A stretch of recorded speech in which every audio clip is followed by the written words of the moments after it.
Esse podcast faz parte da iniciativa O Podcast é Delas. Saiba mais em opodcastedelas.com.br.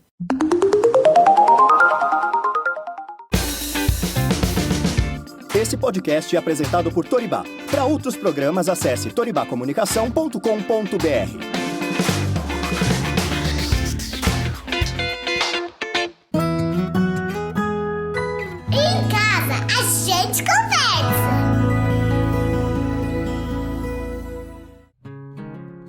Olá, está começando mais um episódio do Em Casa a Gente Conversa. Eu sou a Thaís Maruoka e toda quarta-feira tem um assunto novo aqui pra você, sobre maternidade, a vida da mulher, estilo de vida, saúde e de tudo um pouco. Então, se você ainda não ouviu os outros episódios, vai lá que com certeza vai achar assuntos que te interessem. Quero muito agradecer a você que já está aqui comigo há um tempo e me acompanhando nessa jornada, de se conhecer mais, de mergulhar no universo feminino e materno. E para você que está chegando por aqui agora, seja muito bem-vinda ou bem-vindo. Se ainda não conhece lá o Instagram, vai lá ver que é o @agenteconversa e no Facebook tá como Em Casa a Gente. Por lá eu compartilho conteúdos complementares daqui do podcast e também outras coisas mais. Se você tem gostado do conteúdo por aqui, se sente que tem te ajudado de alguma forma, te convido para conhecer a campanha no Catarse, que é uma forma que encontrei de você poder ajudar financeiramente com esse podcast que você gosta. É só entrar no catarse.me/agenteconversa, que lá tem um vídeo explicando para onde vai essa sua contribuição. E a partir de R$10 por mês já dá para contribuir. Eu quero agradecer aqui primeiramente a todas as pessoas que contribuem mensalmente por lá. E se você gosta do conteúdo aqui, mas por enquanto não pode ajudar financeiramente, tem como compartilhar o conteúdo nas suas redes sociais, enviar os episódios para quem você conhece e fazer esse podcast chegar em mais famílias. E se você quiser sugerir temas, também tem como. É só enviar direct no Instagram, mensagem no Telegram também. No Telegram é só colocar lá na busca @agenteconversa e enviar mensagem de voz ou escrita mesmo. Você pode sugerir temas, enviar perguntas sobre o tema da semana, que eu sempre também comento nos stories do Instagram qual vai ser o tema que eu vou gravar. Pode enviar também críticas, sempre são bem-vindas. O assunto de hoje, gente, vai ser cardiopatia congênita, uma doença que pode afetar 1 a cada 100 crianças. É uma alteração na estrutura do coração e é a alteração mais comum entre as que podem acontecer com o bebê ainda dentro da barriga. É também uma das principais causas de óbito relacionadas a malformações congênitas. Para você ter uma ideia, cerca de 29 mil crianças nascem todos os anos aqui no Brasil com problemas cardíacos. Dessas, mais ou menos 80% precisam de alguma cirurgia cardíaca em algum momento da vida. Se formos falar dos casos no mundo, são cerca de 130 milhões de crianças que nascem todos os anos com algum tipo de cardiopatia congênita. Então é mais comum do que a gente imagina, E dessas 130 milhões de crianças, 6% morrem antes mesmo de completar um ano. Por isso esse assunto tem que ser trazido aqui no podcast, precisa ser falado para orientar e ajudar a conscientizar cada vez mais famílias. Vou dividir aqui esse episódio em 2 partes. Na primeira eu converso com a Janaína e a Larissa, que tem um perfil no Instagram onde dialogam com outras mães com filhos cardiopatas. E na segunda parte eu converso com a cardiologista pediatra Priscila Maruoka, que tira todas as nossas dúvidas sobre esse assunto. Então, vamos lá. Bem-vindas Larissa Mendes e Janaína Souto, conhecidas como Jana e Lara, Obrigada por terem topado vir aqui falar um pouco sobre esse assunto, contar também a experiência de vocês. E, por favor, se apresentem primeiro quem são vocês. Thaís, é um prazer conversar com vocês. A gente sempre acha que a cardiopatia congênita é um assunto a ser muito falado para poder conscientizar as pessoas realmente que não conhecem esses dados que você apresentou.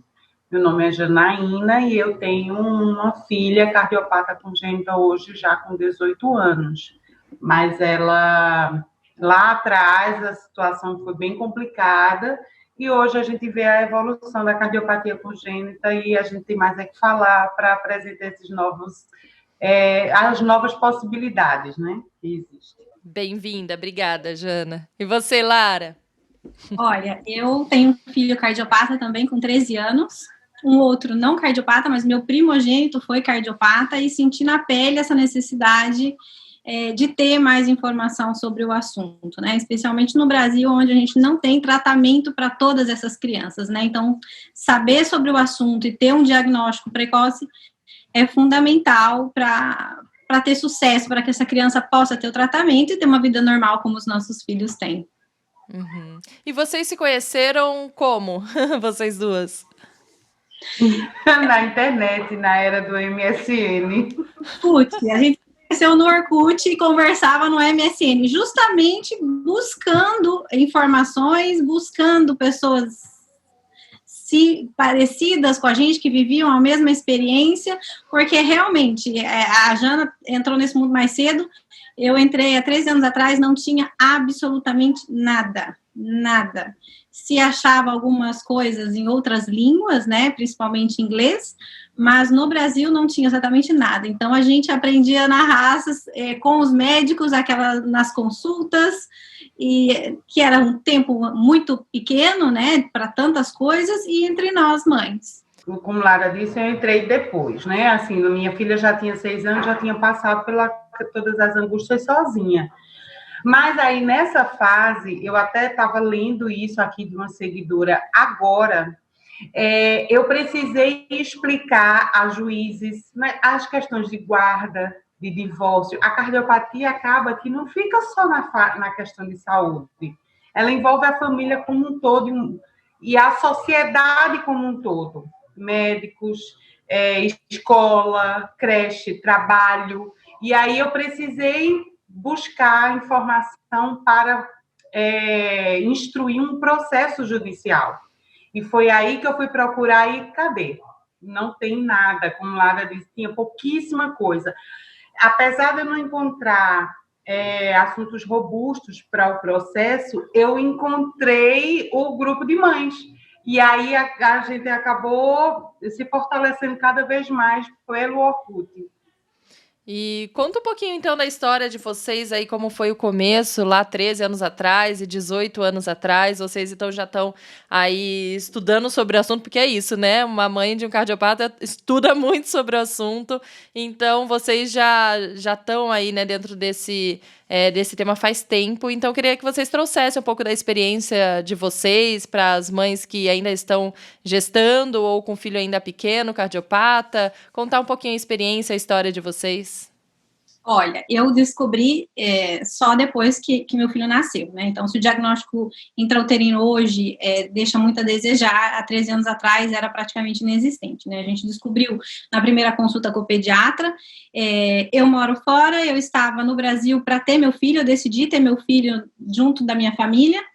E tive essa notícia, que assim, as mães que vão nos escutar vão saber, te tira o chão, assim, porque você acabar de ter neném, né, tá cheia de hormônios, de coisas, muitas novidades, e aí vem uma notícia dessa, e qualquer doença no seu filho é complicado, mas eu acho que quando toca o coração ou o cérebro, parece que, assim, é bem maior mesmo, né, o coração tem toda essa simbologia, e a maioria nem imagina que uma criança pode nascer com uma alteração cardíaca, né? Então, é um susto grande, você não sabe para que lado ir, você não sabe o que vai acontecer. Eu realmente achava que, como uma criança tão pequena, um bebê poderia sobreviver a uma cirurgia cardíaca, era uma coisa que me angustiava muito, e que eu acho que hoje as mães um pouco menos, né? Com o que a gente encontra na internet, com o que a gente tem trazido lá no nosso perfil do Instagram,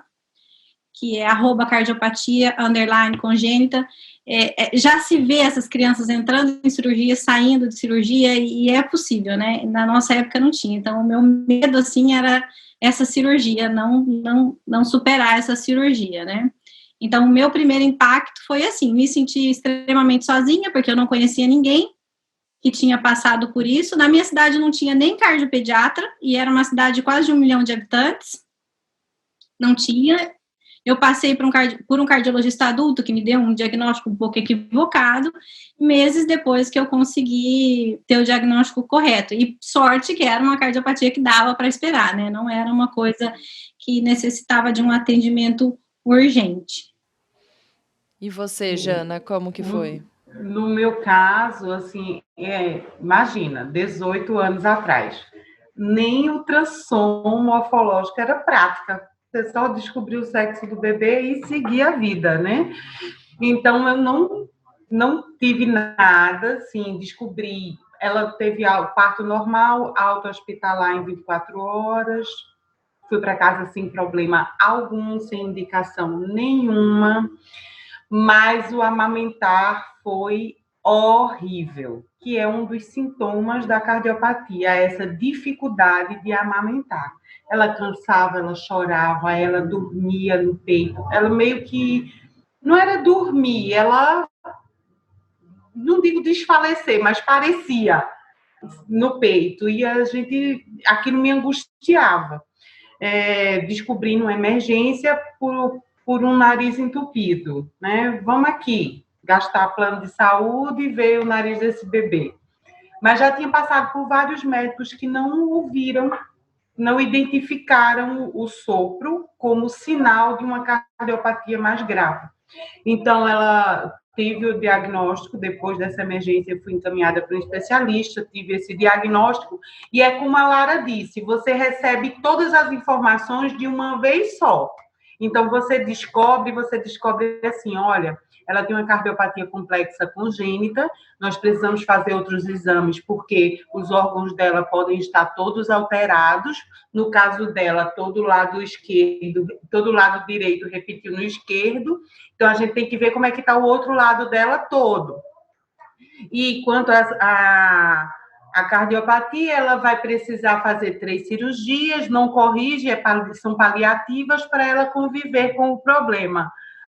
Você nunca ouviu falar de nada. De repente vem esse bombardeio de informação, você sai de lá atordoado, assim, você não sabe. E eu só pensava assim, como assim? Ela está tão bem, a menina é grande, a menina engorda, a menina... Não pode ser. Aí você diz assim, olha, eu vou buscar uma segunda opinião, tá? Uma segunda, uma terceira, você vai em todos os médicos que você pode, faz todos os exames, repete para ver se tem alguma coisa que vai mudar de um dia para a noite, mas não funciona assim, né? Então, eu não digo nem que eu tinha medo, porque eu fui pega, como já fazia dias, né? 40 dias que eu estava em alta, então eu só fui levada a tomar providências.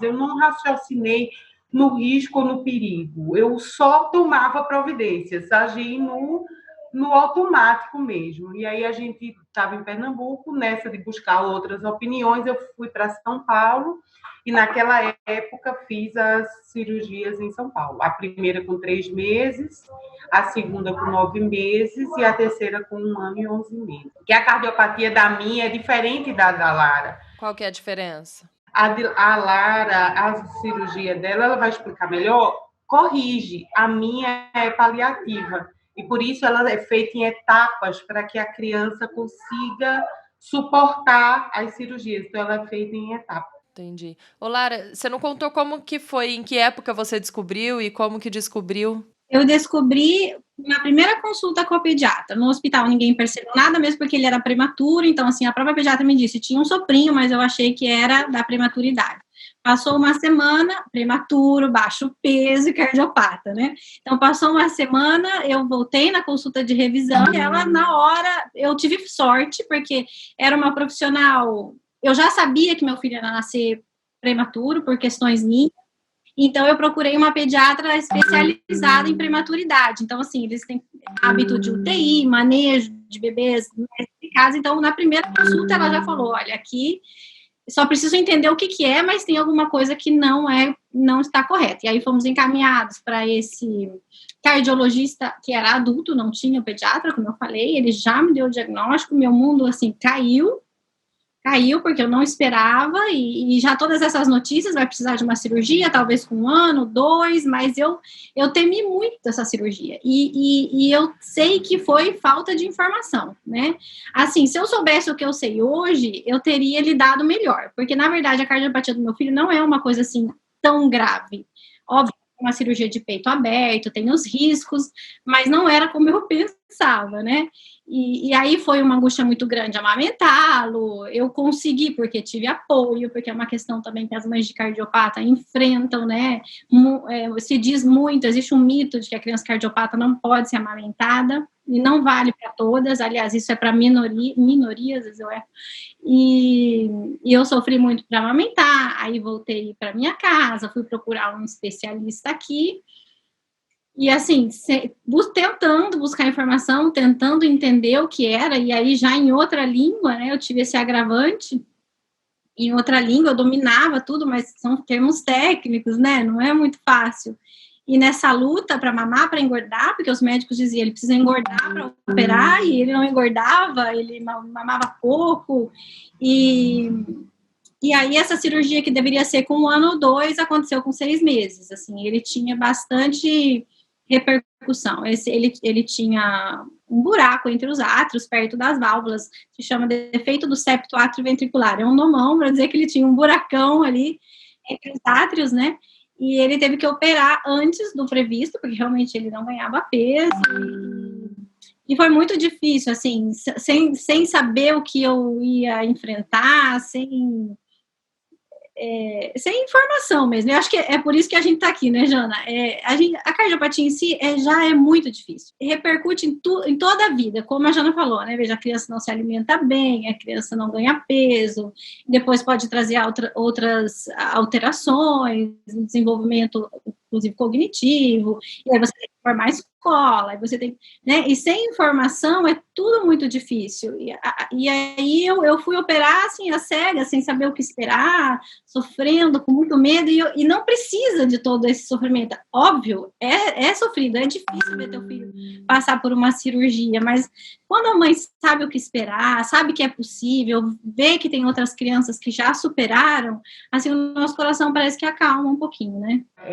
Que hoje a gente tem muita informação. A gente, assim, Lara e eu, a gente ainda vê que as mães precisam de informação, sabe? A gente vê que esse é um grande problema, a falta de conhecimento sobre o assunto, certo?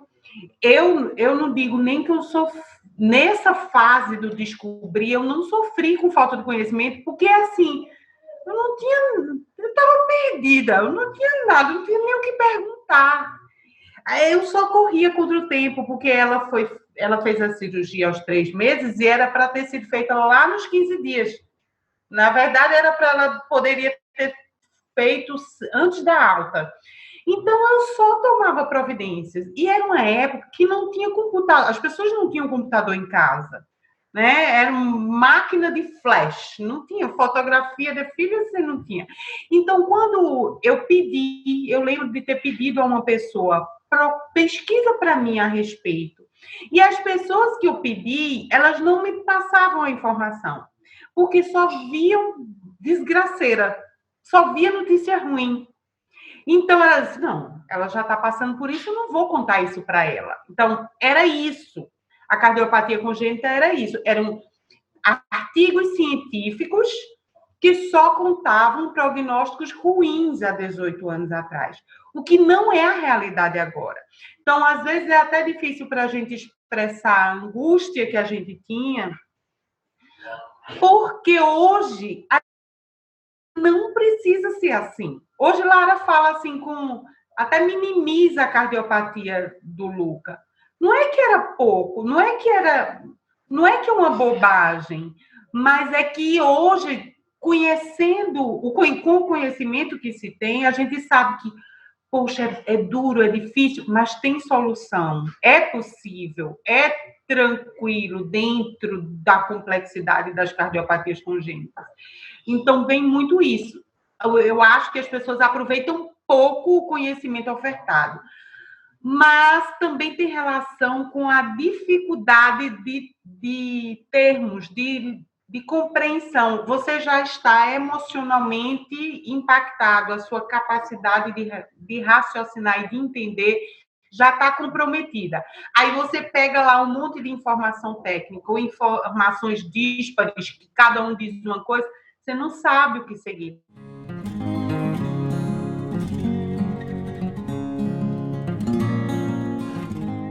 E quais os maiores desafios que vocês passaram? Na minha época, era ter a certeza de que eu estava fazendo a coisa certa. O meu maior desafio era esse. Era escolher a equipe e dizer assim, Entre essas, eu vou escolher essa aqui. No caso, Pernambuco e São Paulo, eu faço a cirurgia onde? Então, para mim, esse foi o meu maior desafio, fazer as escolhas certas, no momento certo, operar agora ou ano que vem, no Fontan, fazer assim ou assado. Então, esse foi o meu maior desafio. Olha, foi principalmente a questão da alimentação. Foi muito difícil, eu não encontrei apoio, seja na amamentação, seja depois. Meu filho continuou com essas dificuldades de alimentação, mesmo depois da cardiopatia corrigida. Né? Então, assim, e era uma coisa que, posso dizer, é só alimentação, mas é o dia todo isso. Então, a criança começa no café que não come, a criança começa no almoço, ou come e vomita. Meu filho vomitava as 3, 4 refeições, o pouco que comia. E não, assim, e eu acho que tudo volta na falta de informação, né? Porque, veja, se eu soubesse o que eu sei hoje, eu saberia até onde buscar ajuda. Talvez não resolveria sozinha, mas eu saberia onde buscar ajuda, porque eu rodei, eu procurei, mas assim, me diziam, olha, a cardiopatia resolveu, não é nada. É dele, vai passar. Mas, entende que é uma coisa assim, todas as refeições, um problema, uma angústia, aquela criança que não ganha peso, um médico te dizendo ela precisa ganhar peso para superar a cirurgia, né? Porque um peso adequado ajuda na recuperação e até na parte técnica do cirurgião, né? Você imagina, uma criança muito pequena, é muito mais difícil tudo, né? E eu acho que roda tudo em torno da falta de informação. A Jana é a mesma coisa, Jana. Se você tivesse o conhecimento das equipes e da cardiopatia que você tem hoje, você teria escolhido assim. É que você não sabia nada, né? Eu não sabia nada, eu não sabia onde pedir, eu ficava perguntando para as mães nesses grupos, mas ninguém sabia menos que eu ainda. Enfim, a equipe também, eu tive essa dificuldade, aonde eu vou levá-lo, né? Quem é que opera a criança? Porque ainda não é tão comum, né? Tem poucos centros, e como você nunca ouviu falar, você não sabe para onde você vai.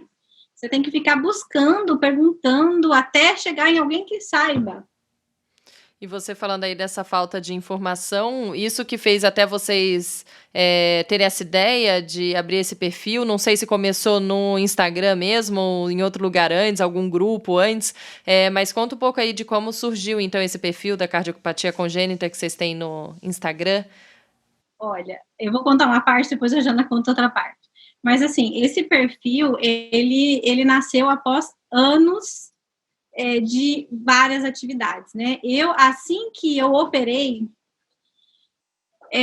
a vida te mostra caminhos que você nem espera, né? E quando o Luca operou em Milão, tinha esse monte de criança que entrava e saía da cirurgia, e eu já falei, opa, né? Ali, então elas sobrevivem, né?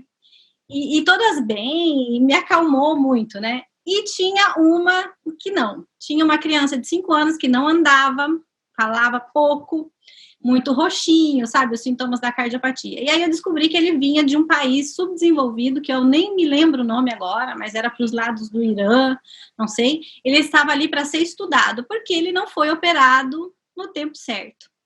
Então, assim, o tempo dele estava acabando, ele estava, assim, definhando aos poucos, e tinha uma associação que tinha trazido essa criança para ser estudada. E aquilo me marcou profundamente, né? Porque eu pensei, poxa vida, né? Se ele tivesse tido acesso a isso, ele estaria como todas as outras crianças aqui. A gente entra, a gente sai super feliz, com aquela sensação de vitória indescritível, né? Depois que supera esse momento crucial. E aí eu fiquei muito marcada por aquele menino. Então eu estava muito feliz por a gente ter superado aquele momento, mas o menino não saía da minha cabeça. E aí eu parei para pensar, falei, poxa, peraí, mas o Brasil também é país subdesenvolvido. Hoje se chama em desenvolvimento, né? Não se diz mais subdesenvolvido. E como é que está a situação do Brasil? E foi aí que eu entrei nas redes sociais. Foi a primeira vez que eu quis saber como é que era. E aí eu descobri os números. 68%, 70% das crianças que precisam de cirurgia não têm acesso, não tem cirurgia para essas crianças, não tem tratamento. Né? Então eu descobri isso, fiquei chocada. Encontrei mães que conseguiam esse acesso ao tratamento, mas dormiam no chão do hospital, grávida. Né? Então foram muitas coisas assim que foram me marcando, e aí não deu mais para ficar indiferente. não tinha mais como ficar indiferente, né? Me abriu um mundo que eu não esperava, e eu achava demais você ter que passar por tudo aquilo, pela cardiopatia, e ainda se preocupar com todo o resto, né? Todo o emocional teu, o medo, a angústia, o perigo que teu filho corre, e ainda você ter que lutar para conseguir esse tratamento. E é uma luta muito árdua, muito árdua. Muitos não conseguem, muitos mesmo. Né? E dali nasceu um grupo de mães, desse grupo de mães nasceu, inclusive, uma associação, na qual eu trabalhei por 10 anos, eu fui uma das fundadoras, trabalhei por 10 anos, infelizmente, há alguns anos a associação se desfez, né, não era uma coisa que a gente conseguia fazer à distância, né, Jana? A Jana também participou de um período, não era uma coisa, precisava ter um olhar mais atento e mais presente, né, mas sou muito orgulhosa de tudo que a gente fez naqueles anos, algumas conquistas como o teste do coraçãozinho, o dia da conscientização da cardiopatia congênita, o próprio medicamento palivizumab, depois não sei se você quiser a gente entra, mas é um medicamento caríssimo que as crianças cardiopatas passaram a ter direito, foram todas conquistas desses anos, né, que a gente teve participação direta, mas chegou um momento que não dava mais, pela distância. Pode contar um pouco dessas conquistas também? Desse tempo, que foi o que até está disponível para... Tem mães que possam estar ouvindo aqui e não sabem, né, do que... dessas conquistas, você falou dos últimos anos? Sim, o primeiro que eu posso dizer é o dia da conscientização da cardiopatia congênita. Ou seja, a gente entende que um dos grandes problemas é a falta de informação, né? Você descobre, nunca ouviu falar, você não sabe onde tratar, você não sabe o que você não faz um pré-natal atento ao coração do bebê, porque você não sabe o que precisa. Então, a gente teve essa ideia de criar esse dia, essa data no Brasil, que já existia em outros lugares, para que se pudesse falar sobre isso. E a população começasse a ouvir e a se atentar. E também as políticas públicas pudessem ser mais voltadas para essas crianças que não tinham acesso a esse tratamento, né? Então, ele começou leis em algumas cidades, depois se tornou nacional. Hoje a gente comemora no dia 12 de junho, que é o Dia dos Namorados, Dia dos Corações, né? E também Dia da Conscientização da Cardiopatia Congênita. É um dia para poder falar sobre isso e levar esse tema a quem precisa escutar. Quando você disse que vocês decidiram esse dia, foram vocês duas mesmo? Tinha outras mães, né? Juntas, mas partiu de vocês, assim, junto com vocês. A gente colocou, inclusive, um print do início da conversa. Uma mãe, na verdade, a Lara mora na Itália e a gente tem uma mãe que facilidade com o inglês, Europa, e aí lá já acontecia. Então ela disse, e que tal a gente fazer aqui? Aí Lara disse, poxa, eu vou pesquisar como é que está aqui na Itália, na Europa a respeito. Aí eu disse, nossa, vamos já agilizar. Pronto, aí as três começaram pulverizando dentro desse grupo de mães, sabe? Mas não era assim, devagações. A gente não só, olha, seria bom. Não, a gente imediatamente começou. Eu lembro de ter planejado pedir autorização num parque para montar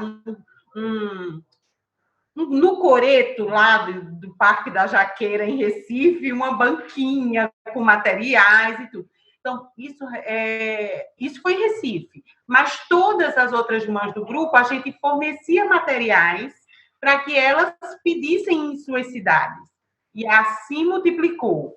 Projeto de lei para ela pedir para o vereador, para o prefeito. Gente, foi uma coisa que legal. Grande, né? No final, a gente já tinha o Senado iluminado, né, Jana? O primeiro... Em 2015, o Senado, o Congresso, ficou vermelho, porque eu aqui em Brasília, a gente mandou pedir, olha, os monumentos não ficam rosa no Outubro Rosa? Então, a gente quer os monumentos vermelhos no dia 12 de junho. É maravilhoso. Foi. E aí a gente conseguiu aqui em Brasília que o Congresso ficasse. Aí isso todo mundo pergunta, por que está iluminado de vermelho? Mas aí as manchetes no jornal, a TV, todo mundo fala a respeito. A gente pensa assim, é uma grande bobagem. Ai, por quê? Isso não vai trazer nada. Traz ao menos discussão. Traz discussão. Sim, conscientização. Né? E essa data lá fora é no Valentine's Day, né? Que é 14 de fevereiro. Então, aí vocês trouxeram pra cá nesse dia dos namorados A gente até pensou daqui, né? em fazer também 14 de fevereiro, mas no fim achamos que a nossa realidade caberia melhor no dia 12 de junho. E assim foi, fizemos eventos em várias cidades por muitos anos, e hoje em dia a gente vê que tem eventos que vai sozinho, que começou lá com aquela semente, tem gente que continua fazendo, e isso é muito bom, é fantástico, assim, e sabe, é trabalho duro.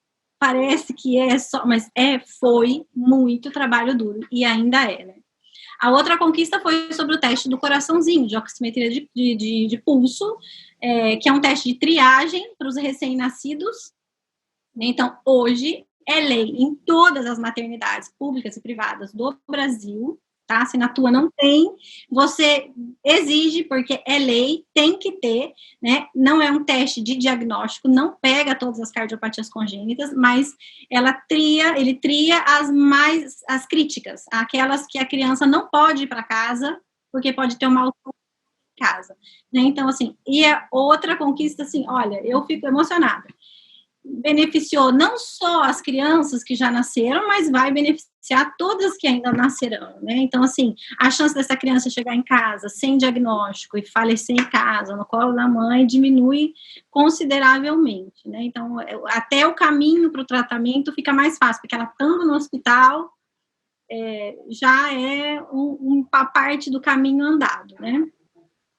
Essa conquista do teste do coraçãozinho, é preciso salientar assim, mas como assim mães tiveram força no teste do coraçãozinho, que é uma coisa médica?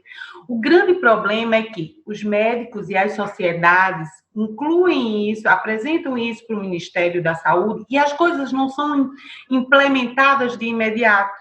Passa por uma série de comissões dentro do Ministério da Saúde, uma série de etapas lá dentro. E aí, o que foi que a gente fez? Como mães, nós cobrávamos o tempo inteiro o avançar disso. Então, na época que eu não estava aqui em Brasília, isso era por telefone de outros estados, todo mundo cobrando dos seus representantes pessoais. Então, quem era do Mato Grosso cobrava o senador, o deputado do Mato Grosso, e assim ia fomentando isso, e direto no Ministério da Saúde. Agora que eu já estou em Brasília, a gente já consegue ir nessas reuniões pessoalmente. Então, por exemplo, essa inclusão da CIA por tratamento percutâneo passou anos para ser aprovado. Eu cheguei a participar das reuniões cobrando que isso fosse avaliado, entendeu? O plano de atendimento à criança, Plano Nacional de Atendimento à Criança Cardiopata. Era uma proposta que estava desde 2012 no Congresso, e as sociedades médicas tentando que aquilo fosse avaliado e tudo. E em 2015 aí eu participei de uma audiência pública no Senado para discutir esse plano e comecei a participar de reuniões a partir dali, e em 2017 a gente conseguiu lançar esse plano. O Ministério da Saúde lançou esse plano. Resolveu a situação da cardiopatia congênita do país? Não, mas saiba que era muito pior. Um exemplo é que o CNRAC tinha fila de 180 crianças. Hoje a fila é de 90 crianças. Um exemplo. Esses números não são fictícios, tá, gente? São os números mesmo. Então, é por isso que é importante todo esse movimento. É como a Larissa disse, é muito trabalho.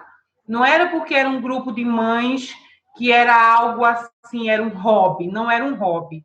Não era um voluntariado para fazer quando der. Sabe aquela história de as pessoas pensam que voluntariado você se candidata e faz quando lhe sobra tempo, lhe sobra dinheiro, lhe sobra alguma coisa. Não, havia um compromisso. Eu, inclusive, digo, eu não fiz voluntariado, eu fiz militância. Porque era algo muito arraigado. Assim, Larissa, imagina Lara na Itália, com um fuso horário, e a gente resolvendo coisas por e-mail e telefone todo esse tempo. Então, são conquistas realmente para a gente aplaudir de pé, de que, poxa, valeu muito a pena. Sem falsa modéstia, é uma mudança da história da cardiopatia congênita, né? Muita coisa está acontecendo. É a medicina avançando muito rápido e a gente forçando com que esses benefícios cheguem cada vez mais rápido à população, entendeu? Então, começou lá no Orkut, teve tudo isso, teve a associação, teve todos esses frutos, onde as mães eram orientadas a fazer as coisas de maneira ágil, a conseguir os resultados, o tratamento do seu filho a tempo, porque não havia nada, então a gente fazia esse de pegar na mão e orientar e tudo. Então, esse foi uma das razões que tomou tantas proporções a associação. E aí, de tanto que cresceu, a gente não conseguia, uma em São Paulo, outra em Brasília, uma na Itália, conseguir resolver isso, assim, administrar as questões burocráticas, assim, virtualmente. Então, a gente passou 2 anos relativamente afastadas. Mas é uma coisa que não para. A Larissa continuava sendo perguntada a respeito, eu continuava sendo chamada pelas pessoas para falar a respeito, as reuniões no Ministério da Saúde continuavam acontecendo, os convites chegavam, como dizer não? Então é uma coisa, um tema que a gente já não consegue mais dissociar da nossa vida, não dá para dizer assim, toma, na verdade, a maior parte, eu digo assim, meu trabalho, minha família fica prejudicado, né? Então, a gente resolveu, Lara, olha, não dá para a gente ficar parada. Se a gente não fizer, quem vai fazer? Vamos lá fazer também. Aí a gente... E, de novo, mães, né? Mães trazendo transformações. Aí a gente fez o Instagram, né? E começou aquela de... diferente da associação, que tinha a ideia de prestar assistência, a gente disse... A gente já viu que sozinha não dá para dar assistência às pessoas. Então, vamos dar conhecimento. Vamos dar poder a essas mães para que elas façam por si só. Porque a gente viu que a carga fica muito pesada. A gente não consegue suportar as dificuldades da cardiopatia dentro de casa e dessas mães também, que era o que acontecia no assistencialismo. Então, hoje, a gente resolveu dizer, pronto, então vamos dar conhecimento, vamos dar poder a essas mães para que elas possam, por si só, compreender o que está acontecendo e elas tomem as rédeas da própria vida. Então, eu fico muito orgulhosa, volto a dar o exemplo do que eu li hoje de manhã, de uma mãe que diz assim, eu cheguei lá na minha advogada, eu cheguei lá no meu juiz e eu consegui explicar a cardiopatia da minha filha. Eu consegui explicar a importância disso, daquilo, eu consegui fazer isso. Eu briguei com o plano e eu consegui explicar e provar o porquê precisa ser assim, porque eu entendi isso aqui no Instagram, né? Então, é muito gratificante. Olha a importância da informação, né?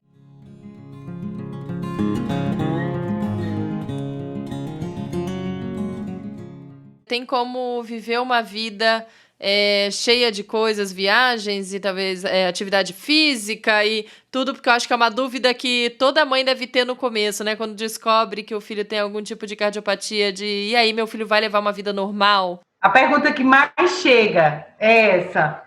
Pergunta que mais chega. Meu filho vai viver uma vida normal? Aí a gente diz, normal. Aí ele pergunta, mas normal andando de bicicleta? Normal jogando bola? Normal indo para a escola trabalhando? É normal mesmo, gente. É normal mesmo. Vai brincar do mesmo jeito. Vai ter algumas restrições para os mais críticos? Vai. Mas até essas crianças que têm essas restrições, elas mesmo buscam alternativas.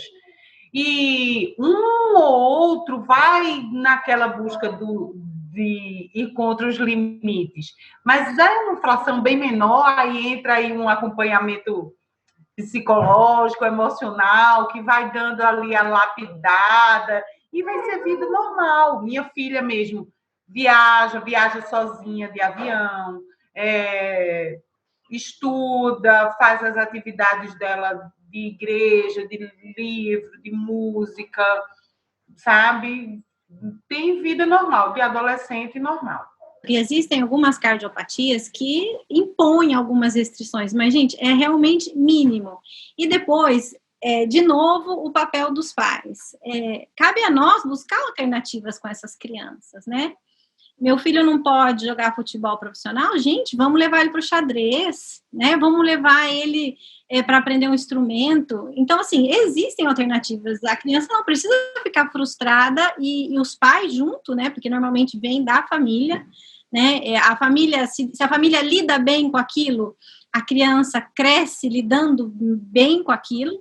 Se na família existe esse medo exagerado e essa sensação de coitadinho, né? Coitadinho do meu filho, a criança também cresce dentro desse esquema. Então, de novo, volta a informação, né? Entenda o que o seu filho realmente não pode, porque algumas limitam demais a criança por medo, por não saber, tá? E quando chegar em alguma coisa, alguma barreira, vamos buscar alternativas. Ninguém precisa... Não é que todo mundo precisa jogar futebol, não é que todo mundo precisa andar de bicicleta profissionalmente, ou não sei, fazer quilômetros e quilômetros. Existem outras coisas maravilhosas. A gente falou de amamentação esses dias e eu vi uma mãe que disse: eu não amamentei por medo dele afogar no seio. Veja, o medo era dela. O medo era dela. Na maioria das vezes, o medo é da mãe. E precisa ser cuidado, precisa ser acompanhado, porque senão os pais atrofiam as suas crianças e são adolescentes fragilizados por conta de uma infância tolhida. E esse medo vai embora quando a gente tem informação, né? A informação chega, muitos desses medos vão embora, né? É por isso que eu tenho muito orgulho do que está sendo feito lá na comunidade. Porque na comunidade a gente oferece esses materiais que a Larissa falou e tudo vai muito detalhado, muito mastigadinho. Então acaba assim que essa história de... No Instagram a gente dá... Larissa falou, a gente repete as mesmas coisas. No feed as respostas são as mesmas, né? Para algumas coisas, porque está sempre gente nova chegando. E a gente já não tem mais condição de estar sempre pegando na mão. Então, lá na comunidade está tudo explicadinho. O roteiro de providências, que a gente acha muito importante. Essa história da escola, que é muito importante. Mas a gente também vai desvendando coisas de complicações de cirurgia, de uma coisa e outra. E as mães vão percebendo essa história da segurança. O conhecimento que traz a segurança, que afasta o medo, né? Que elas conseguem conversar com o médico, fazer as perguntas certas, ter as respostas que afastam as dúvidas. Então, tudo isso é muito importante, está sendo feito lá na comunidade, no Instagram. A gente já acha um grande passo no Instagram, lá na comunidade, um passo a mais, realmente, as coisas mais aprofundadas. Mas as mães, elas se sentirem seguras com o conhecimento, muda o âmbito familiar. E isso vale também para os pais, né? A gente fala mães porque o nosso público maior é mães, mas muitos pais, uma das queixas das mães é que os pais não compreendem a cardiopatia do filho.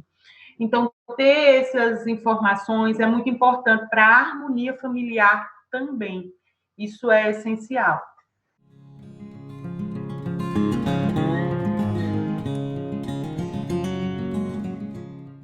E um conselho aqui, uma mensagem para as mães de cardiopatas, ou mães que acabaram de descobrir também, o que vocês falariam aqui? Eu diria exatamente isso, de buscar informação. Entenda o que o seu filho tem, primeira coisa, né? Porque, olha, de tanto em tanto aparece uma, né, Jana?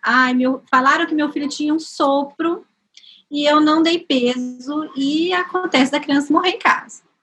Então, assim, gente, o sopro é muito genérico, né? Então, assim, entenda o que o seu filho tem, entenda quais são os sinais de risco, né? Entenda o que ele pode, o que não pode, e isso tudo vai fazer todos em casa lidar muito melhor com a cardiopatia. Seja a criança, seja os pais, mas principalmente a criança, porque não fica na infância, né?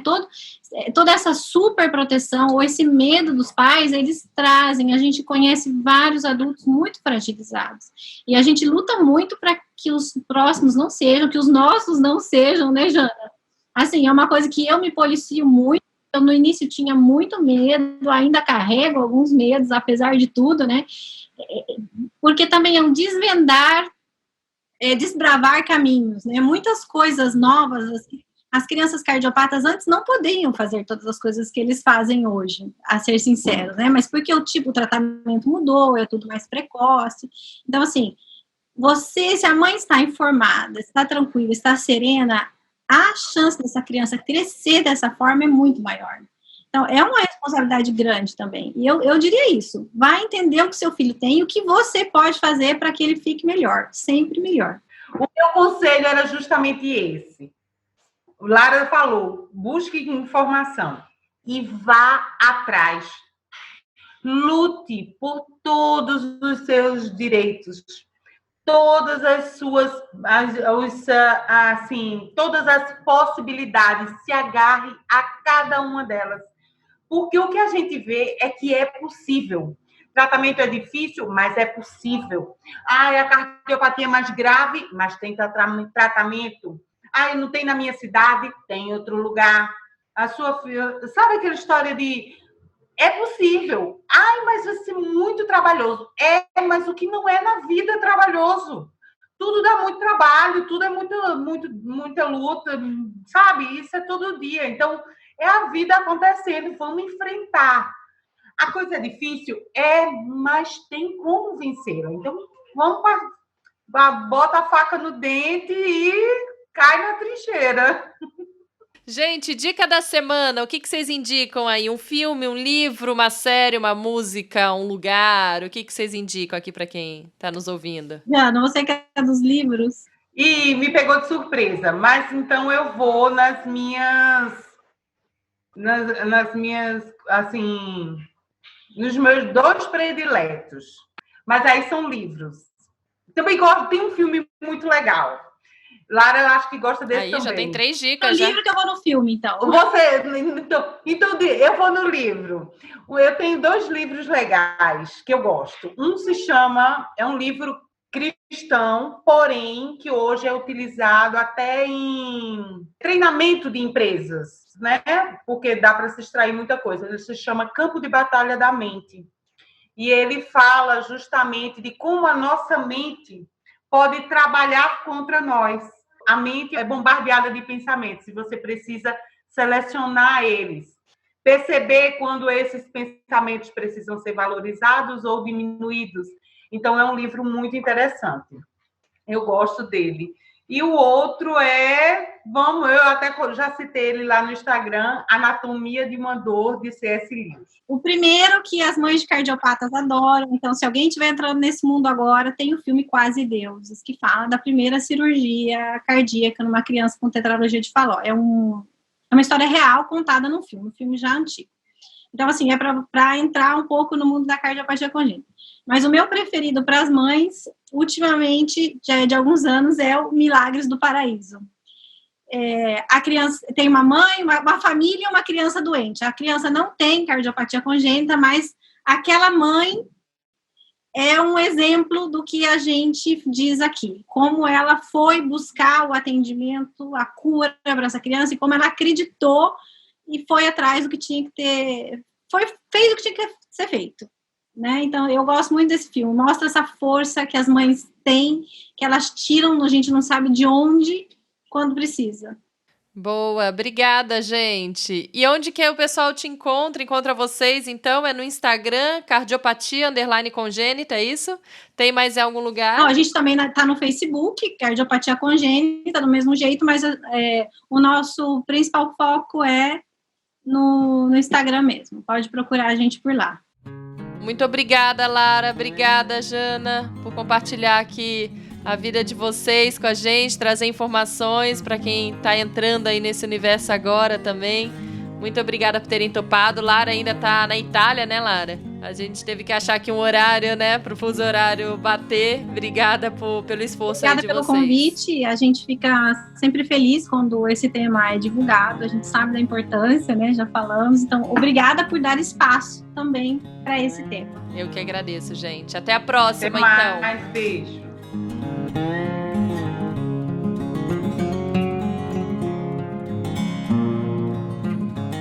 Agora eu vou conversar com a Priscila Maruoka, que além de ser cardiologista pediátrica, é minha irmã maravilhosa.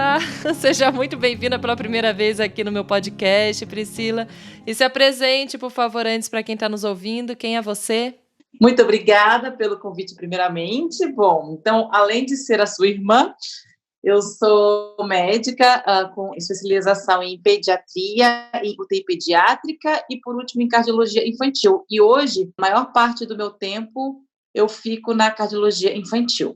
Por isso, ninguém melhor que você para falar aqui pra gente. Então, vamos começar falando sobre justamente como diagnosticar essa cardiopatia, como que a mãe vai conseguir descobrir isso? Já é na gestação? É importante que se descubra na gestação? Em que momento que é importante procurar saber se o filho tem algum problema no coração? Bom, esse ponto eu acho que é um dos mais importantes e que a gente tem menos informação, na verdade. A cardiopatia congênita, ela tem tratamento e o diagnóstico tem que ser o mais precoce possível. Hoje em dia, a gente já tem ferramenta que é viável para a gente fazer essa pesquisa, né? Para a gente fazer esse diagnóstico ainda na gestação. Mas a grande maioria só vai saber que o filho tem cardiopatia congênita depois do nascimento. E esse depois pode ser, às vezes, um pouco tardio, né? Então, quando a gente fala sobre o diagnóstico, pode ser feito, sim, durante a gestação, e a nossa maior campanha é que ela seja feita mesmo durante o pré-natal. E é obrigatório fazer esse exame aí durante o pré-natal, ou nem todos os médicos pedem? Como que funciona isso? Seria até importante ser, então, obrigatório, né? Se acaba ajudando descobrir precocemente, né? Com certeza. Não é, hoje em dia, ele não é um exame obrigatório para todo mundo que está grávida, né? Chama ecocardiograma fetal. É um exame de ultrassom que a gente consegue ver como é o coraçãozinho do bebê ainda na barriga da mãe. Então, a gente vê a parte tanto do ritmo quanto a parte anatômica, como ele é formado, tá? E por que isso não é ainda um exame que eles consideram, que o SUS considera que seja obrigatório? Primeiro, por falta de profissionais mesmo, né? Que essa tecnologia, ela, vamos dizer, ela é um pouco recente. São poucos profissionais que têm a capacidade de avaliar o coração desse feto. Então, quando você torna um exame obrigatório pelo SUS, você tem que ter a quantidade de profissionais aptos a fazer esse exame. Isso daí não acontece. Fora isso, como a gente sabe que isso pode ser possível, como é feito hoje? Quando você faz o pré-natal, existe os ultrassons, né, que você faz de rotina, e essa pessoa que faz esse exame, ele pode ver se tem alguma alteração sugestiva de cardiopatia congênita, e se a mãe tem algum fator de risco para ter bebê com cardiopatia congênita. Se isso for positivo, aí ele encaminha para fazer exame em algum centro que tenha esse especialista. Porém, grande parte dos bebês que nascem com cardiopatia congênita não são filhos de mães com fator de risco, e não foi detectado durante o exame de pré-natal de rotina alguma alteração que sugerisse uma cardiopatia congênita. Aí você vê que a grande maioria nasce sem ter o diagnóstico mesmo, tá? Por isso que a nossa campanha de ser mesmo obrigatório, e fora da rede pública, a gente tem falado muito isso, porque os pacientes conseguem ter acesso a esse tipo de exame durante o pré-natal. E o que pode evitar descobrindo antes? Consegue fazer uma cirurgia quando ainda está no período aí da gestação? Talvez até escolher um hospital mais ideal para o bebê nascer? O que pode ajudar e o que pode evitar a gente descobrindo essa cardiopatia ainda na gestação?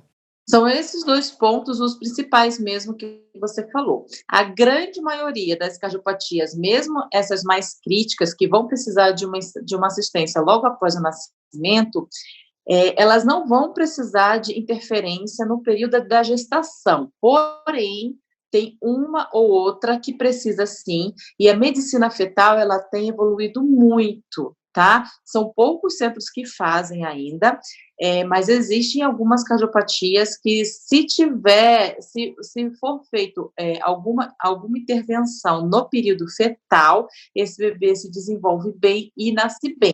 Mas isso é bem raro. Se a gente pensar na maioria das cardiopatias congênitas, elas se desenvolvem bem enquanto é feto e ao nascimento que vai ter a repercussão. Então, essa questão de programação de parto é o principal.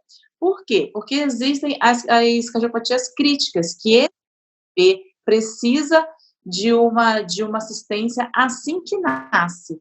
E essa assistência envolve uma UTI.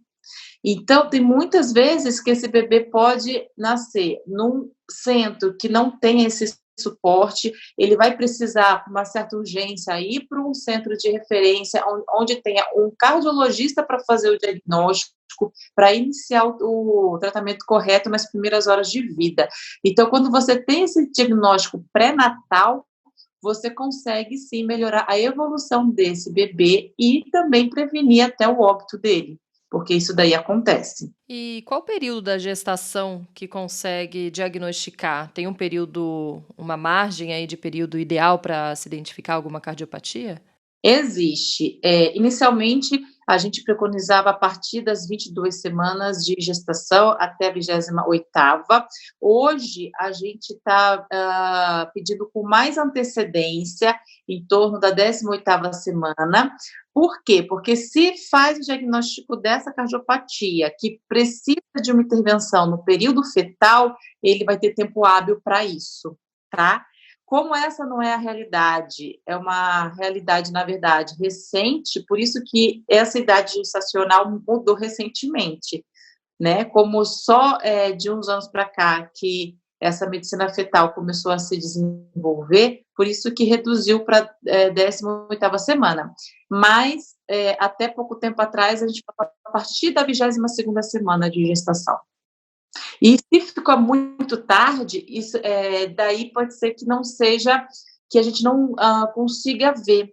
Por quê? Aí o bebê já está maior, tem bastante líquido, já tem muito cálcio no ossinho dele, então fica difícil para ver o coração.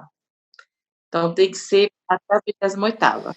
E quais os problemas aí que o bebê pode ter, e a criança também, né, por ter algum tipo de cardiopatia? Acredito que sejam vários aí diferentes, dependendo também do tipo da cardiopatia, né? Mas daria para dar mais ou menos uma noção básica aí dos sintomas, quais os problemas que a criança vai enfrentar para frente, o bebê também, o bebezinho, quais sintomas que ele tem, e até na barriga também, tem alguma dificuldade de crescimento? Sim, a restrição de crescimento do feto é um sinal de cardiopatia congênita, tá? Então, se o obstetra que está fazendo o seu pré-natal verifica que o seu feto não está crescendo adequadamente, ele tem que investigar uma cardiopatia congênita. Mas, normalmente, por conta da fisiologia da circulação fetal, o que é isso? É a forma que é a circulação desse feto, que depende da placenta e não do próprio pulmão dele. Esse bebê nem sabe que tem cardiopatia congênita. Alguns vão ter insuficiência cardíaca intraútero ainda, mas isso é mais raro, são para cardiopatias mais graves, tá? Mas a grande maioria se desenvolve bem e nasce aqueles bebezão mesmo, de 3,5 kg, de 4 quilos. Pode, assim, nascer com peso normal, tá? Quando nasce que a gente vai ver os sintomas. E isso depende muito da cardiopatia, como você mesma falou. Tem vários tipos e ele pode ser tanto assintomático, ou seja, sem sintoma nenhum, e pode ter aquele sintoma com poucas horas depois que ele nasce, de ficar muito roxo, de não conseguir respirar. Então, é uma variedade enorme, tá? Normalmente, o que a gente tem que prestar atenção de sintoma? O ganho de peso, porque o paciente cardiopata, ele precisa de muito mais energia para poder manter esse metabolismo do corpo dele, porque o coração dele precisa trabalhar mais. Era como se ele corresse uma maratona por dia. Então, ele precisa comer mais, tá? Porque ele gasta muito. Então, isso é um ponto, assim, principal. Eles tem uma perda de peso ali que o pediatra vai perceber que não está conseguindo entender. Nossa, mas ele mama e não está conseguindo ganhar peso suficiente. Uma das coisas que precisa descartar vai ser a cardiopatia, tá? Se ele cansa muito para mamar, normalmente o recém-nascido, ele tem uma respiração mais cansada. Para quem tem filho sabe, né, que essa respiração dele é um pouco diferente das crianças maiores. Mas a respiração de um bebê cardiopata é diferente ainda, é um pouco mais cansada. Tem uns sinais que a gente fala quando afunda um pouco aqui a garganta, ou quando as costelas aparecem na hora que ele está respirando, ou quando o narizinho abre na hora que ele respira, são sinais de que ele está fazendo força para respirar. Isso não é normal. Um recém-nascido normal não vai ter isso. Então, tem esse cansaço e ele acaba que não consegue mamar. Ele faz sempre pausa para poder mamar pelo próprio cansaço dele. Outra coisa, quando você percebe que ele fica roxo, mas não são todas, depende da cardiopatia. Ele fica mais roxinho no lábio, ou então roxinho nas pontas dos dedos, principalmente quando chora, ele pode perder o fôlego rápido, isso é um sinal também. Ou se as extremidades ficam mais geladas, né, muito, muito gelados e pálidos, é um outro sinal.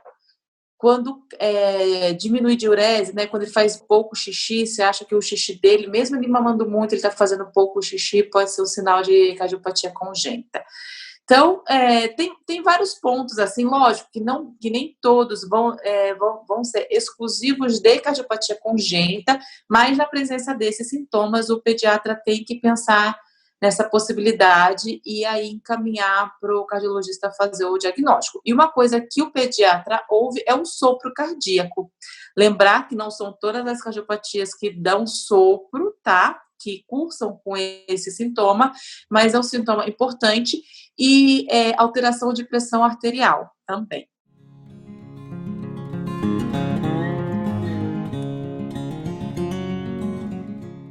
E tem alguns casos em que a pessoa passa a vida toda sem saber que tem algum tipo de cardiopatia, ou descobrem só na vida adulta, ou até alguns casos em que, quando cresce, a cardiopatia some ou não existe? Não, na verdade, existe algumas cardiopatias mais simples e que o defeito é pequeno, você pode nascer com isso, pode ser, não ter sintoma nenhum, nunca ninguém perceber e ele fechar naturalmente. Outros continuam a vida inteira e só vão perceber na idade adulta. E isso, quando você percebe só na idade adulta, pode ser ruim, porque você não está tendo nenhum sintoma, porque o seu corpo está acostumando e vai se adaptando com aquela cardiopatia, com aquele defeito. Então, se o coração ele começa a sofrer mais, a ter uma demanda maior, ele vai trabalhar mais. Mas vai ter uma hora que vai ficar insuficiente de tantos anos que ele teve que trabalhar mais. Entendeu? É mais ou menos essa relação. Por isso que é importante, sim, fazer o diagnóstico antes, porque se for uma cardiopatia que precisa de cirurgia, o ideal é ainda corrigir durante a infância, uma infância mais tardia, mas ainda corrigir durante a infância. Eu já tive caso, por exemplo, de fazer o diagnóstico em adolescente, porque pela primeira vez na vida foi medir a pressão arterial e viu que estava alto. E aí passou pela consulta e a gente viu que ele tinha uma cardiopatia chamada coarctação de aorta. É quando a aorta fica mais estreita. Isso causa pressão alta só nos membros superiores. Então, foi feito o diagnóstico, ele tinha, eu acho que 15 anos, 14 anos. Então, ele nasceu com isso. E ele há 14 anos com essa pressão alta e nunca ninguém tinha medido a pressão dele. E quando se descobre nessa fase ou na fase adulta, é mais difícil de resolver ou é mais perigosa a cirurgia ou não? Dependendo da cardiopatia, sim. No caso de uma coarctação de aorta, que foi o caso desse meu paciente, ele fez a cirurgia acho que 15 dias depois, ficou bem, o coração dele estava um pouco mais assim, musculoso por conta dessa pressão alta que ficou por 14 anos, mas é algo que pode ser revertido, tá? Agora, a gente já também recebeu paciente de 4 anos, que a mãe morava lá no Nordeste, se eu não me engano, e percebia que a criança estava roxa, mas não tinha orientação de que criança nascia com cardiopatia congênita. Quando veio para cá, que a gente fez o diagnóstico, era uma das cardiopatias simples, que poderia ter sido corrigido durante o primeiro ano de vida dela, mas ela já tinha 4 anos e todo o corpinho dela, para tentar se adaptar àquela condição, ele ficou num estado de que não adiantava mais fazer a cirurgia, a gente não podia mais fazer a cirurgia, tá? Então, ela, por exemplo, é um exemplo de que, se o diagnóstico é feito no tempo certo, ele tem cura, ela ia crescer sem nenhuma sequela e a gente não pôde fazer a cirurgia nela porque o corpo dela não ia aguentar essa mudança depois de 4 anos nessas condições. Então, existe esse outro extremo também. Tudo depende da cardiopatia.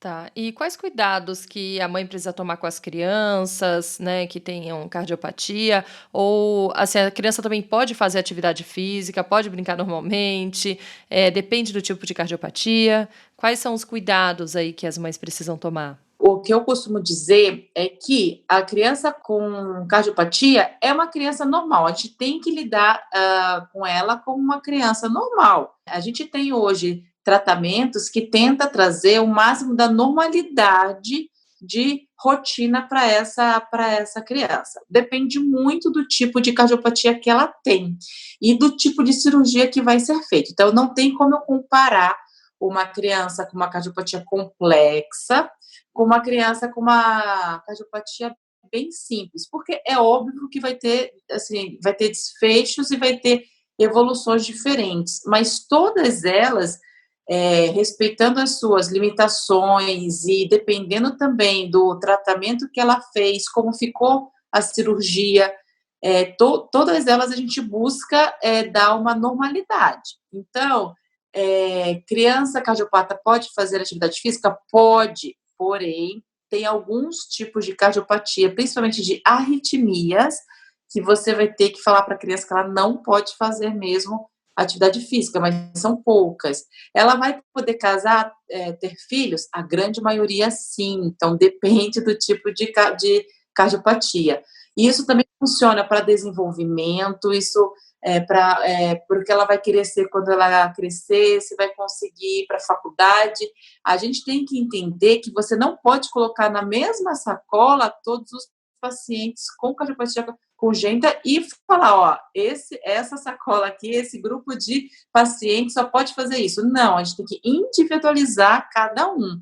Cada um tem a sua evolução, tem o seu tratamento. É muito comum o cardiopata ter associação com síndromes genéticas, então você também tem que ver essa parte, porque isso vai influenciar, por exemplo, no desenvolvimento dele.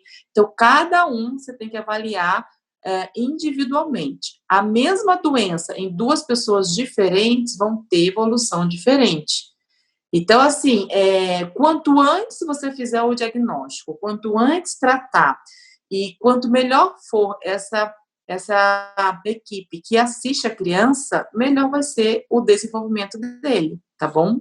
Se você comparar, que uma coisa mais comum, eu acho que para as mães entenderem, eu acho que todo mundo conhece uma criança que tem síndrome de Down, ou já ouviu falar de vizinho, de amigo. A gente sempre fala que não dá para você falar que o paciente que nasce com síndrome de Down, ele não vai conseguir fazer várias coisas. Depende do quanto que ele é acometido com essa síndrome, depende muito dos estímulos que você dá para essa criança, do tipo de tratamento que você dá para essa criança. Eu falei da síndrome de Down porque é uma síndrome que tem muito a ver com cardiopatia. 50% deles têm cardiopatia congênita. Então, a gente tem bastante paciente com síndrome de Down.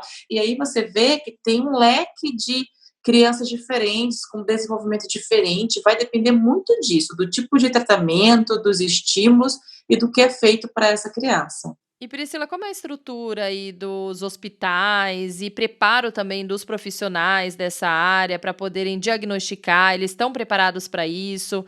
A estrutura também dos hospitais para receber essas crianças também consegue atender todo mundo? Ou tem um déficit aí, tem uma falta de preparo? Como que está nessa área? Infelizmente, existe um déficit muito grande no nosso país na questão de tratamento dessas cardiopatias congênitas. Se a gente for pensar, e aí esse número é ainda muito assustador, os dados que eu tenho em mente são de 2015, eu não vi nenhuma atualização depois disso, mas os dados aqui, na região norte, 93% das crianças ficam sem o tratamento adequado. É um número muito grande. Quando você vai para o nordeste, cai para 77%, ainda muito grande. No centro-oeste e no sudeste cai para 57% e no sul 46%. Então, por aí a gente já vê que o déficit de tratamento é grande, pensando no Brasil como um todo, numa média, em torno de 70% desses pacientes não vão ter o atendimento, o tratamento cirúrgico adequado, né? Dessas crianças que precisam passar por alguma intervenção cirúrgica. E isso é por vários motivos, desde o diagnóstico tardio, porque essa criança acaba recebendo o diagnóstico mais tarde, e aí, por conta disso, ela perde o tempo dela de fazer a cirurgia. Então, isso é muito importante a gente avisar que os nossos pacientes precisam ser diagnosticados com uma certa antecedência, precisa ter o diagnóstico precoce para a gente programar todo esse tratamento dela. Falta especialista, então são poucos lugares que fazem cirurgia cardíaca. A formação dos nossos cirurgiões cardíacos para a cirurgia infantil ainda é muito deficitária. Então, por falta de centros que realizam cirurgia cardíaca, essas crianças acabam ficando em fila de espera, buscando atendimento, e grande parte delas não consegue atendimento, tá? E 6% das crianças que são diagnosticadas, que não conseguem chegar a esse atendimento, elas morrem antes de completar 1 ano de vida. Então, o que mais me dói assim o coração é saber que a cardiopatia congênita tem tratamento, ela muda a sobrevida. O que é isso? Essa criança pode crescer, pode ficar adulto, pode ter a família, pode ter uma vida normal, mas por falta de recurso, ela não consegue. Então, não é um tratamento que a gente está indo atrás, não é um tratamento que não existe e que não tem cura. Ele tem, só precisa ser diagnosticado mais precocemente para a gente ter o tempo certo para tratar, e precisa chegar no centro de referência para que isso aconteça, tá? Então, é falta de recurso, é falta de especialista, é falta de estrutura, e isso a gente não vê só lá no Nordeste, só lá no Norte. Lá a situação é pior, mas a gente vê sim aqui na nossa região, né? Eu moro em Campinas. Então, se você for ver na região de São Paulo, no interior de São Paulo, em cidades vizinhas aqui, Tem criança que eu sei que está esperando a cirurgia, mas a gente não consegue trazer para fazer a cirurgia e, infelizmente, ela vai a óbito. Então, a gente nem precisa ir tão longe, tá? É isso que dá mais, assim, um desespero grande na gente. Por conta disso que a gente sempre refere, que o diagnóstico pré-natal, ele é muito importante para que a gente consiga fazer um plano de tratamento e um encaminhamento dessa gestante para um centro referenciado, porque nascendo nesse centro referenciado, esse bebê tem mais chance de sobreviver.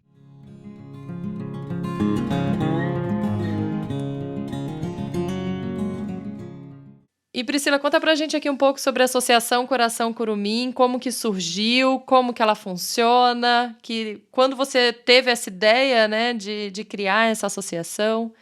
Essa é a parte que eu mais gosto de falar, então vou falar pra caramba agora. Bom, a Coração Curumim, para quem não conhece ainda, faça meu favor de entrar nas nossas redes sociais, @Coração Curumim, sem tio e sem o cedilha. É uma associação que a gente fundou faz 4 anos.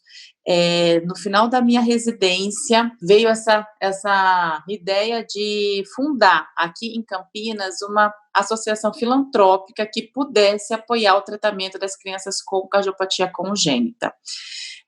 Eu tinha ido já visitado alguns centros, tanto em São Paulo, e fui para um lá no exterior, Canadá, lá no Stollery Children's, e todos esses locais que tinham um desenvolvimento de um hospital com apoio para cardiopata, eles tinham sempre o terceiro setor envolvido.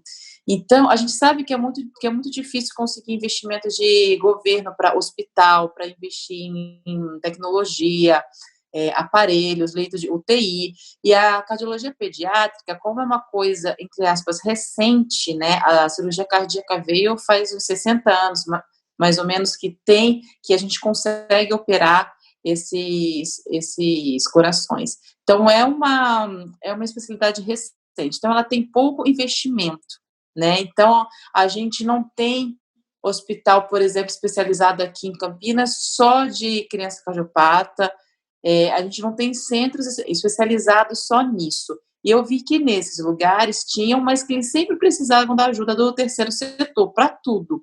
E aí, um certo dia, no final da minha residência, eu fui de ônibus até Rio Preto com a minha chefe, a doutora Ana Paula Damiano.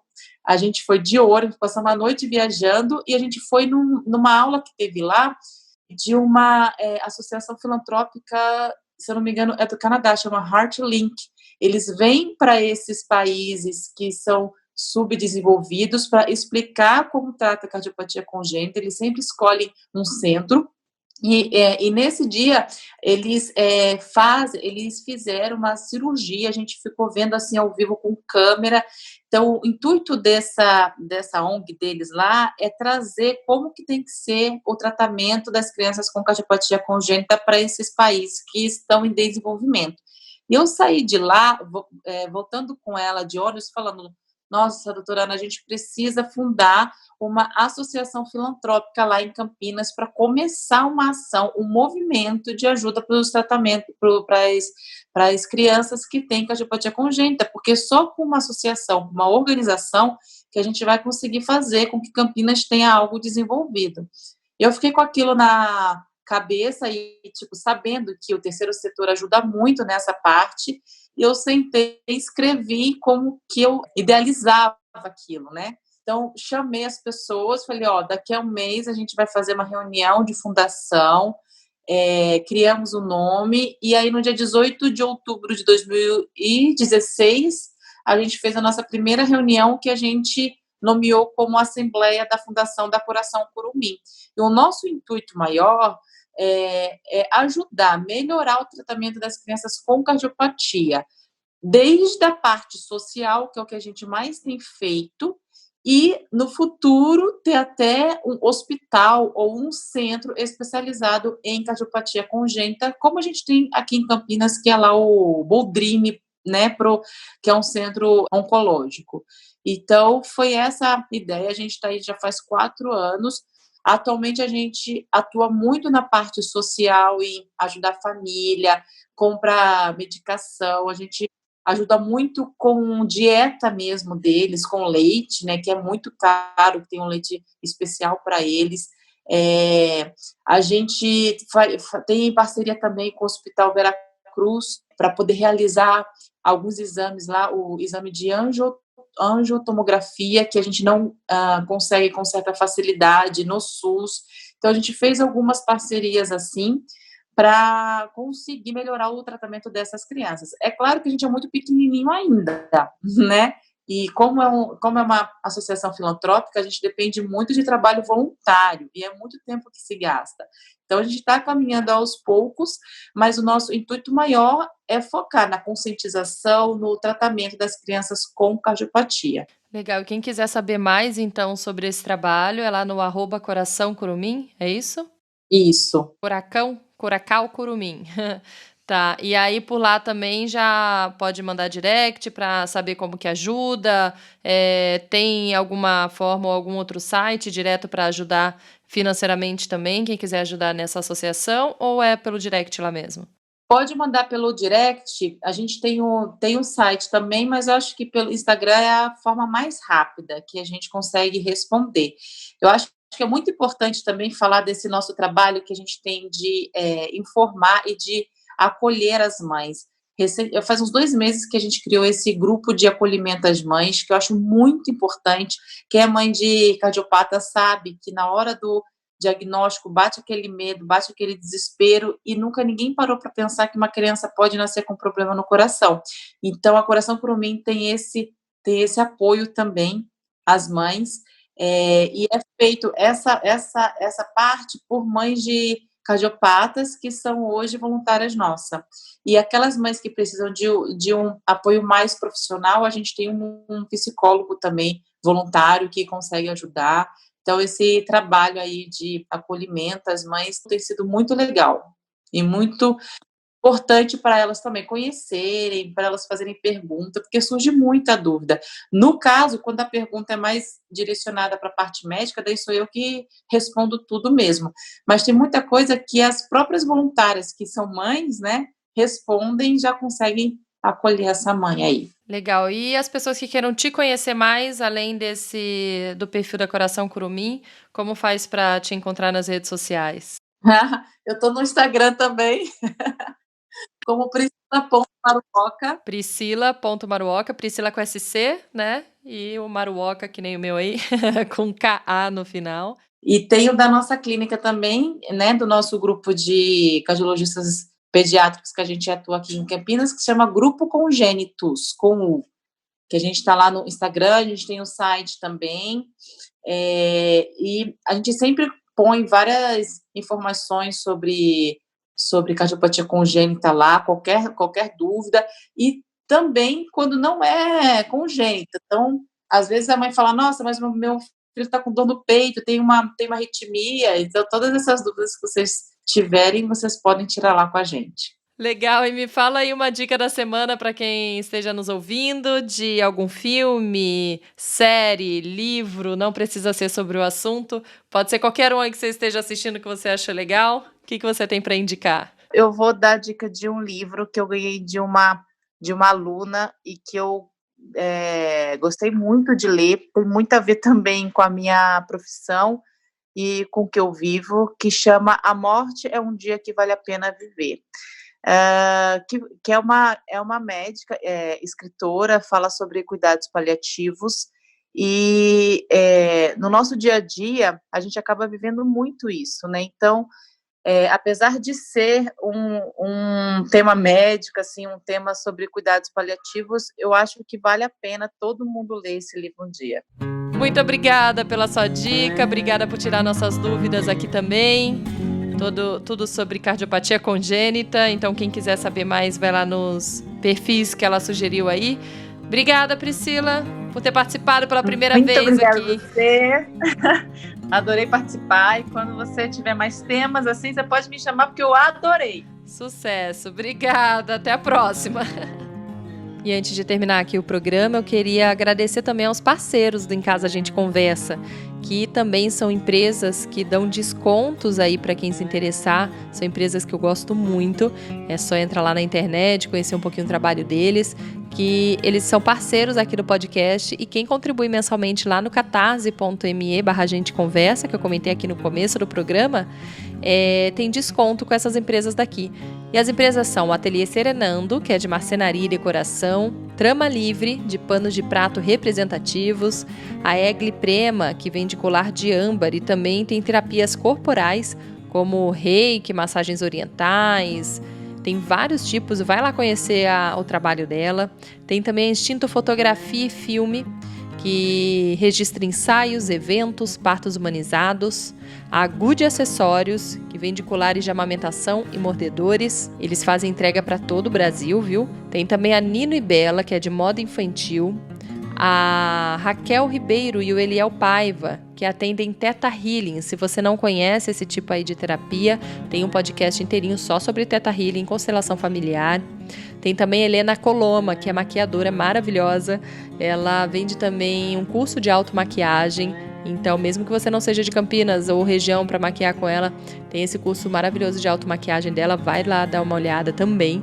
E tem a Muriqui Moda Infantil, que vende também, entrega para todo o Brasil, e a Nelly Valderramas, que faz depilação, sobrancelha e massagem. Ela atende aqui em Campinas. Então, quem for aqui da região, dá para também fazer com ela. Muito obrigada aqui a todos os parceiros, então, do Em Casa a Gente Conversa, e quero agradecer a você também, que está aqui comigo mais uma vez. A gente se vê na quarta-feira que vem com assunto novo aqui. Muito obrigada e até lá. Tchau, tchau.